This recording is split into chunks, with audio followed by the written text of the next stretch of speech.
Hello dear students, आज हम लोग एसएचएम की एक बहुत ही शानदार ट्रिक डिस्कस करने वाले हैं जिससे रिलेटेड आपको जेई में, नीट और जेई एडवांस में कुछ क्वेश्चन मिल सकते हैं। तो बच्चों, इस तरह के सिनेरियो में आपके क्वेश्चन आते हैं जहां पर हमने एक रिंग ले रखी है, एक फ्रिक्शनलेस रॉड है और एक स्प्रिंग कनेक्टेड है जो कि इस फिक्स पॉइंट से कनेक्टेड है और थीटा एंगल इस रॉड से बना रहा है। अगर इक्विलिब्रियम पोजीशन से इस रॉड को हम स्मॉल डिस्प्लेसमेंट देके छोड़ेंगे तो इस टाइम पीरियड क्या होगा, इस सिंपल हार्मोनिक मोशन परफॉर्म करेगा। तो इसका सिंपल ट्रिक है, जब भी बेटा मोशन ऑफ लाइन से अगर कोई स्प्रिंग थीटा एंगल बना रहा है, मोशन ऑफ लाइन से थीटा एंगल बना रहा है, तो इस लाइन के अलाउंग जो इफेक्टिव स्प्रिंग कांस्टेंट आता है, ठीक है, जो इफेक्टिव स्प्रिंग कांस्टेंट बेटा आता है इस डायरेक्शन में, अगर आप स्प्रिंग इमेजिन करोगे तो इसका के इफेक्टिव होता है के कॉस पर थीटा।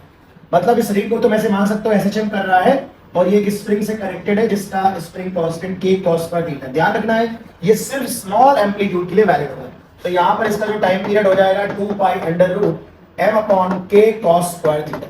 अब सेम कॉन्सेप्ट में अगर आप देखोगे तो मल्टीपल क्वेश्चन आप डिस्कस कर सकते हो। इस तरह के क्वेश्चन आपको सबको एससीबी और बहुत सारे बुक्स में आपको मिल जाएगा।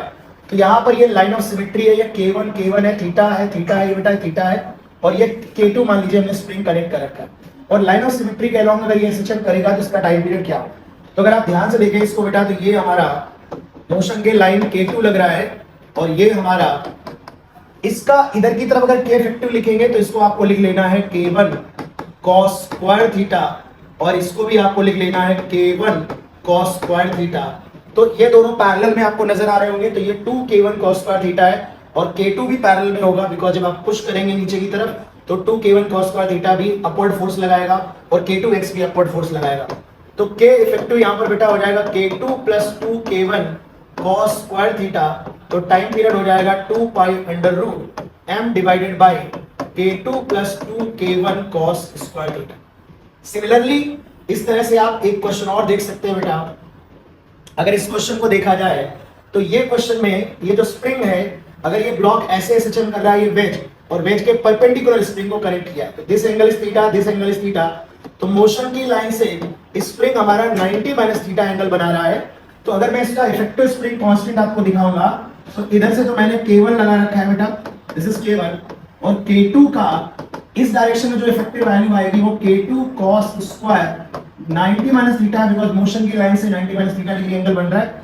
और आपको एक पता है कि एक अगर स्प्रिंग इधर कनेक्टेड है, इधर कनेक्टेड है, तो इनका जो इक्विवेलेंट होगा वो K1 प्लस K2 हो जाएगा। तो K effective will be equal to K1 plus K2 sin square theta cos square 90 minus theta is sin theta and time period of the block will be equal to 2 pi under root m upon K1 plus K2 sin square theta। तो इस तरह से आप देख रहे हैं इसके cos square theta का कॉन्सेप्ट यूज करके आप इस तरह काफी जेई एडवांस में बच्चों आ सकता है अगर आपसे टाइम पीरियड पूछा जाए। सिमिलरली आप इस क्वेश्चन को खुद से ट्राई करके कमेंट बॉक्स में मुझे आंसर बताइए कि क्या आंसर होगा। सभी स्प्रिंग का स्प्रिंग कांस्टेंट K है बेटा, ये स्प्रिंग 30 डिग्री एंगल पर है, ये भी 30 डिग्री एंगल पर है, ये 60 डिग्री एंगल पर है।